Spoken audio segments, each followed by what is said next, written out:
Let's talk a little bit about fighting stances, okay? Or we say a kamae stance in Japanese. Many other ways to put it, but it's just the way you stand.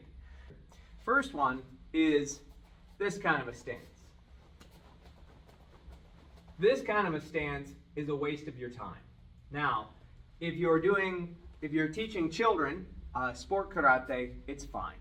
If you're an adult and you're competing in sports, it's fine. But as for a fighting stance, it's not fine. The reason why people do it is sport karate is a game of tag. If you want to play tag, you got to be up on your toes with the motor running, ready to go at any moment, right? So when we're up, then that way, if somebody comes at us, we can back away real quick. If somebody comes at us, we can reach out real quick. It gives us a chance to bounce and jump and jump and bounce. And it's perfectly fine, but it's a sport stance.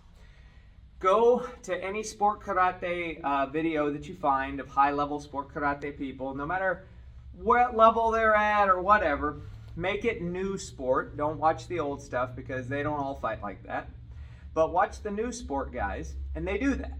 Now, ask yourself the question, right after that guy threw that hook kick and almost fell down and scored the point, what would you have done if somebody would have thrown that technique at you? If somebody would have bounced and wow, what would you have done right after that technique? But the point is they've made the point. No matter how big, no matter how small, they made the point. And so it's fine. But it's more of a sport karate stance. You don't want to take that into combat. Now, as far as combat goes, reaching your hands out, being up on the toes, more or less having your feet going towards the target. Bouncing a little bit can be fine, especially if you're trying to outmaneuver them, okay? If, let's say, you back out and bounce around to the side and get your hands up, things like that are just fine, okay? But, again, you're probably not going to bounce too much in a real fight. It's good for getting in and out of situations. Now, that sport taught you how to do that, taught you how to do combat a little bit better. So it can help. But a more combat approach is you can be a little light on your feet, keep your hands up. Now you notice my hands are out. That's because if I'm in a kickbox, the other guy's probably not going to kick me in the head all the way over there. Okay, as I get closer, what's going to happen? I'm going to bring my hands up into more of a boxing type stance. Now, a boxing stance, the stance is going to be more narrow. The hands are going to be up. We're going to cover the jaw. We're going to have the chin down. We're going to be ready to slip and move. Now, you see some people do a Philly shell, where they'll bring one hand down, one hand up, and they'll move like this. They'll be more sideways, which goes back to that sport stance I talked about earlier. That sideways stance comes from people that used to hold like kamas or tonfa or other weapons, and they would kind of fight from the side and not want to be hit. That Philly shell in boxing, that's more because you can shoulder roll, you can duck under things. I use it a lot because I fight southpaw a lot. When I fight southpaw, it gives me a chance to deflect anything coming at me from this direction. It gives me a chance to block and punch in a way that they're not used to. So the shell is good for that. The con to the shell is that it's kind of hard to throw that cross without being seen. And if you're kickboxing, it's really hard to open up your stance and throw that roundhouse kick without being seen.